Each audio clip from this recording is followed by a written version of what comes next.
자, 네 번째 작용 모형입니다. 자, 성격을 보시면 자, 두 번째 줄에 자기 명의를 사용합니다. 타인 명의가 아니고요. 그 다음 타인 자격만을 사칭한다. 즉 권한 없는 자가. 그쵸? 자, 여기 보시면 대리권, 대표권 없는 자가 마치 자신이 타인의 대리인, 대표자인 것처럼 자격만을 사칭하는 것을 작용 모형이라고 합니다. 자, 내용을 보시면 세 가지가 나와 있는데 그 중에서 1번만 체크. 자, 보세요. 자, 대리인, 대표자가 권한이 있는데 권한 밖의 일을 합니다. 그 다음 권한을 초월합니다. 이걸 뭐라 불렀죠? 월권이라 불렀죠. 월권. 그래서 본죄가 될 수가 있어요. 자, 그러나 밑에 2번 보시면 권한이 있는 범위 내에서 권한을 남용했다. 이것은 권한이 있는 사람이기 때문에 본죄가 될 수가 있어요? 본죄가 안 되는 거예요. 기껏해야 배임죄라든지 허위 작성은 가능합니다. 자, 3번을 보시게 되면 타인 명의까지 모형하게 되면 그때는 위조가 돼요. 그쵸? 그래서 2번하고 3번을 묶어보시게 되면 2번, 3번은 죄가 된다, 안 된다? 죄가 되지 않는다. 다른 죄가 되지만 본죄는 되지 않는다. 이런 말이에요. 1번만 됩니다. 자, 다음 판례 가보죠. 자, 다음 판례 별표 치시고 밑에 판례도 별표 쳐보시고. 자, 볼게요. 자, 주식회사 대표이사를 재직하던 피고인이 대표이사가 타인으로 변경되었음에도 불구하고 빨간색으로 타인으로 변경되었다. 변경 동그라미를 칩니다. 무슨 말이지? 원래 권한이 있었는데 권한이 없어진 거지. 이것도 권한이 없는 자가 한 것이라고 제가 말씀드렸죠. 그치? 근데 이름을 피고인을 여전히 위 회사의 대표이사로 표시하였다는 겁니다. 무슨 말이지? 자기 명의를 썼다는 거예요. 이 말은 자기 명의를 썼는데 플러스 타인 자격을 지금 사칭하고 있는 거예요. 따라서 마지막에 작용모형죄가 된다. 이런 말이 이해되시겠죠? 여기서 뭐 승낙을 얻었다네, 이런, 그 다음에 뭐 잠정적으로 이랬다네, 이런 것들은 다 필요 없어요. 자, 밑에 판을 보시면, 자, 가처분 결정이 송달되어서 1절의 직무집행이 정지가 됨으로써 정지에다가 동그라미를 칩니다. 이것도 뭐예요? 이것도 권한이 있는 상태였다가 지금 정지가 되었으니까 권한이 없어진 거죠? 즉, 권한 없는 자입니다. 권한 없는 자. 그 자가 어떻게 했나요? 밑에 보니까 그 권한 밖의 일인, 즉 권한이 없게 된 자가 그 권한 밖의 일인 대표이사의 명의로, 대표이사의 명의가 무슨 말이에요? 자기 명의로, 자기 명의를 썼다는 거지. 근데 대표이사가 아닌데 대표이사의 자격을 사칭한 거지. 타인 자격을 사칭한 거예요. 그러면 본죄가 되는 거예요. 여기서 뭐 긴급하다 안 하다 이런 거 다 필요 없어요. 됐지? 자, 그 다음 허위 작성 갑니다. 허위 작성이라고 하는 것은 말씀드렸습니다. 권한이 있는 자가 허위 내용을 기재하는 것을 허위 작성이라고 한다는 거예요. 자, 행위 보시면 그러나 보세요. 그러나 앞에 끊고 허위 기재가 권리관계에 아무런 영향을 미치지 않는 것이라면 허위 기재 다 했다 할지라도 본죄가 되지 않습니다. 그 대표적인 것이 바로 배서인의 주소다 미칠 것이고. 뒤에 판례 나올 겁니다. 2번 예 체크하시고. 자, 판례 봅니다. 1번부터 보세요. 권한을 위임받았다 했으니까 권한이 있는 사람이잖아요. 2번도 승낙 내지 위임받았다 했으니까 권한이 있는 사람이잖아요. 수표 발행자니까 권한이 있는 사람이잖아요. 전부 다 1번부터 6번, 5번까지가 전부 다 작성 권한이 있는 사람들입니다. 근데 어떻게 했다는 거죠? 빨간색으로 발행 날짜를 소급 기재했다. 동그라미. 거짓말이잖아요. 그쵸? 진실에 반한다. 거짓말이잖아요. 그쵸? 당좌 거래를 한 적이 없는데 또 과거의 거래가 정지되었는데 이러한 것이 없는 것처럼 가정하였다면 그 자체가 허위잖아요. 실제하지 않은 유령회사의 이름을 적었다는 것 자체가 허위잖아요. 5번도 실제로 선적한 일이 없다 했는데 이걸 선적했다는 내용으로 썼기 때문에 허위잖아요. 전부 다 허위 작성이다 이런 말이. 여기서 관례라고 하는 것은 관례라고 하면 해운업계의 관례라고 하면 죄가 용서가 되나요? 그런 게 어디 있어, 그렇지? 이것은 정당화되지 못한다 이런 말. 자, 그 다음 1번, 2번을 묶으시죠. 자, 일단 필기부터 할까요? 자, 어음수표라고 하는 것은 어음수표는 땡땡 무인 증권성이라고 하는 성질을 갖고 있어요. 무인 증권성이 무슨 말인가요? 어음수표는요, 그 유통성을 강화시키기 위해서 어음상 권리의 원인을 증명하지 않고서도 권리를 행사할 수 있다. 이게 무인증권성이에요. 자, 우리가 보통 어음수표를 발행할 수도 있지만 그 전전 양도받을 수도 있잖아요. 전전 양도받는다 또는 매수를 해서 내가 취득할 수 있잖아요. 양도받는다, 매수한다 이것이 원인관계거든요. 그러니까 정당하게 양도를 받거나 정당하게 매수를 하게 되면 당연히 내가 돈 주고 샀기 때문에 그것에 대해서 정당한 권리를 행사할 수 있는 것은 당연한 것인데 내가 양수받지 않고 매수하지 않고 내가 훔쳤거나 아니면 길거리 가서 줍거나 한다 할지라도 내가 정당한 소지자가 아니라 할지라도 그 어음수표를 소지하고 있다면 내가 권리를 행사할 수 있단 말이에요.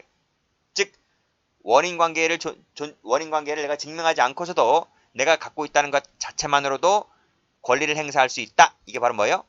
무인증권성이란 말이에요. 따라서 밑에 보시면 원인 채무관계가 존재하지 않음에도 불구하고 밑에 수표자금을 입금받지 아니한 채라 할지라도 약소금을 발행할 수 있고요. 수표를 발행할 수 있는 거예요.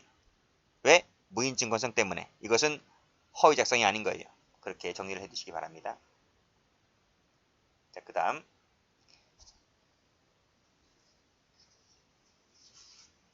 자, 3번을 보시게 되면 주권 발행하기 전에 주식을 양도받은 자에 대해서 그 사람에게 주권을 발행했다 라고 하는 것이 상법상 무효일지 몰라도 이것이 실체권리관계에 부합하잖아요. 내가 양도받지 않은 자에게 양도했나요? 내가 양도받지 않은 자에 대해서 주권을 발행했어요? 그게 아니잖아요. 양도받은 자에서 주권을 발행했다. 실체권리관계에 부합하는 것이기 때문에 이것은 허위 작성의 범위 자체가 없다. 즉 고의 자체가 탈락되었기 때문에 죄가 되지 않는다. 이런 말이에요. 상법상 무효인지는 별개의 문제입니다. 근데 형법상의 허위 작성은 아니다. 이렇게 보시면 될 것 같아요. 은행에 신고된 것이 아닌 발행인의 다른 인장을 가지고 발행을 했다. 파란색으로 다른 인장, 발행인의 다른 인장 세모 쳐보세요. 이게 발행인의 인장건 맞잖아요. 인장이 몇 개는 되잖아요. 저도 인장이 몇 개 되는데 근데 은행에 신고된 것이 아니기 때문에 다른 인장을 가지고 돈을 청구를 하게 되면 은행은 지급 거절은 될지 몰라도 그게 허위 작성은 아니잖아요. 그치? 지급 거절 사유는 될 수 있을지언정 발행인의 인장 것은 맞기 때문에 허위 작성이라고 볼 수 없다는 판입니다. 5번 자, 배서인의 주소에다가 세모를 쳐볼게요. 파란색으로 배서인의 주소 세모 치시고 허위 기재했다 할지라도 이 배서인의 주소라고 하는 것은 약소검상의 권리에 하등 영향을 미치지 않는 것이기 때문에 배서인의 주소를 허위로 기재했다 할지라도 본죄가 되지를 않는다는 거예요. 왜냐하면 첫 번째로 나와 있지 배서인의 주소 기재는 배서 요건이 아니기 때문에 이거를 달리 기재했다 할지라도 허위 작성죄는 되지 않는다는 판례. 됐죠? 그 다음에 마지막으로 행사죄 봅니다. 지금 보았죠? 위조, 변조, 자격모형, 허위 작성 등으로 인해서 만들어진 유가증권을 행사하는 죄가 행사죄가 되는 거예요. 자, 이때 판례 볼게요. 이 위조 유가증권 행사죄에서의 유가증권이라고 하는 것은 빨간색으로 원본만을 말한다. 동그라미. 자, 복사한 4번 밑줄 그으시고 X, 밑에 4번 밑줄 그으시고 X, 밑에 4번 밑줄 그으시고 X, 밑에 4번 밑줄 그으시고 X. 이 점에서 문서자하고 다릅니다. 정리를 해두시고요. 자, 다음 행사를 볼게요. 자, 행사라고 하는 것은 통화죄와는 달리 유통이 본질이 아니기 때문에 유통성을 놓이지 않습니다. 그래서 여기 비치했다든지 열람했다든지 할인을 위한 제시를 했다든지 무슨 제시했다든지 증거 제출했다든지 이런 것들도 행사가 될 수 있는 거예요. 자, 도표 볼게요. 별표 칩니다. 저번 시간에 약간 설명드렸죠. 통화죄는 유통성이 본질이기 때문에 통화죄는 유통이 놀다는 것 자체가 행사가 될 수가 있어요. 통화죄만의 고유한 성질 때문에 그렇습니다. 그러나 유통성이라고 하는 것은 유가증권이나 인지우표나 문서죄의 경우에는 행사를 볼 수가 없다. 두 번째, 제시, 제출, 비치, 열람이 행사가 될 수 있을까? 통화는 유통이 본질이기 때문에 이건 행사를 볼 수가 없지만 반대로 유가증권, 인지우표, 문서는 이것을 행사로 봐요. 행사로 본다. 됐죠? 여기까지? 그 다음 중요한 것이 이 정을 아는 자에게 주는 것이 행사가 될 수 있을까라는 얘기인데요. 자, 원래 행사라고 하는 것은 적어보세요. 땡땡. 행사라고 하는 것은 정을 모르는 자에게 교부하는 것이 예요. 정을 모르는 자에게 교부하는 것이 행사죄가 되는 거예요. 이것은 통화든 유가증권은 문서든 다 공통인 거예요.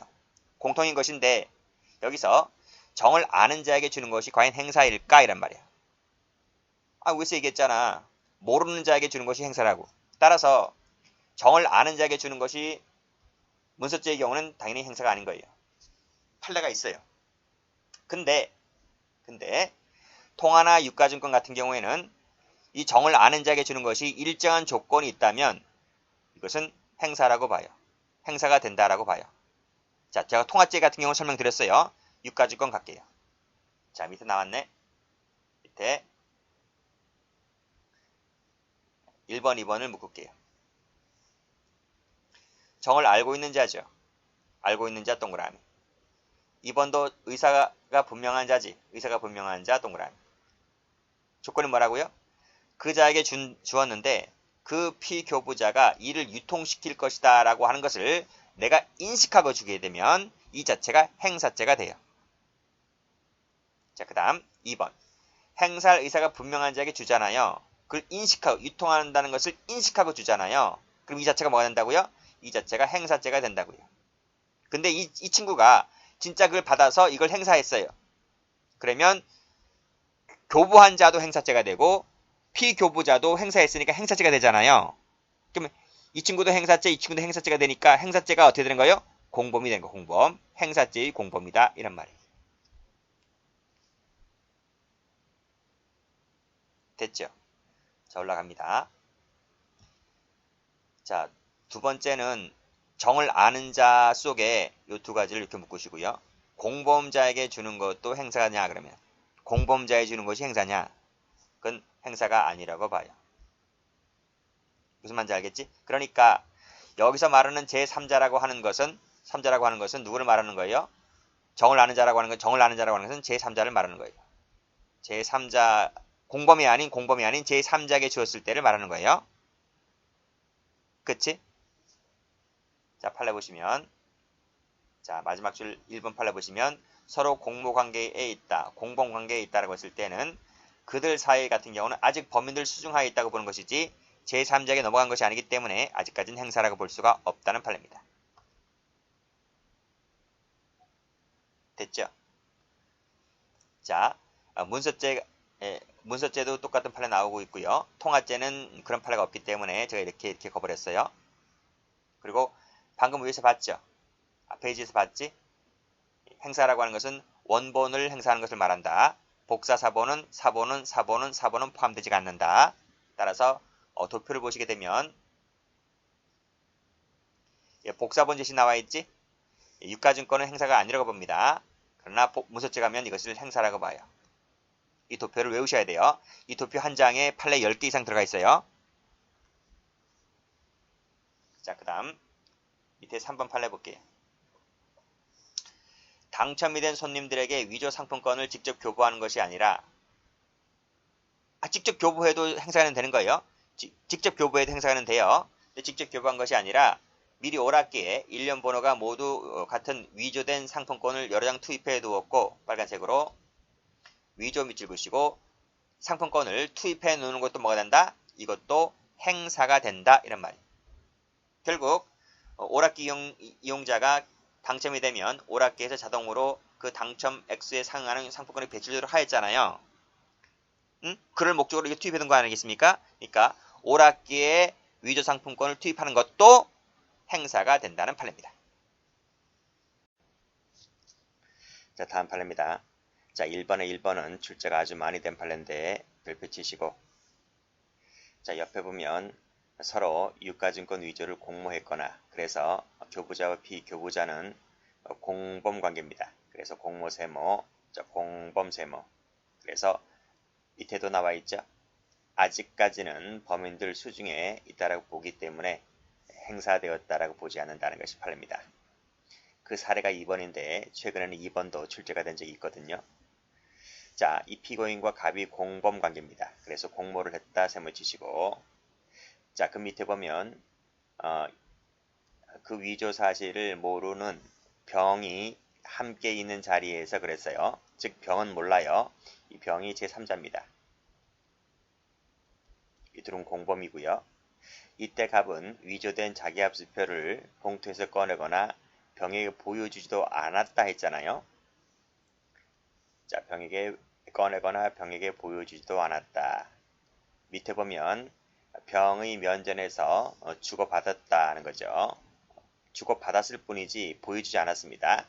그리고 밑에 보면 이 을이나 갑에게 위수표를 교부했다는 말은 이 공범끼리 주고받았다는 것이고 제3자인 병에게는 보여주지도 않았기 때문에 이것은 행사라고 보지는 않는다 이 뜻입니다.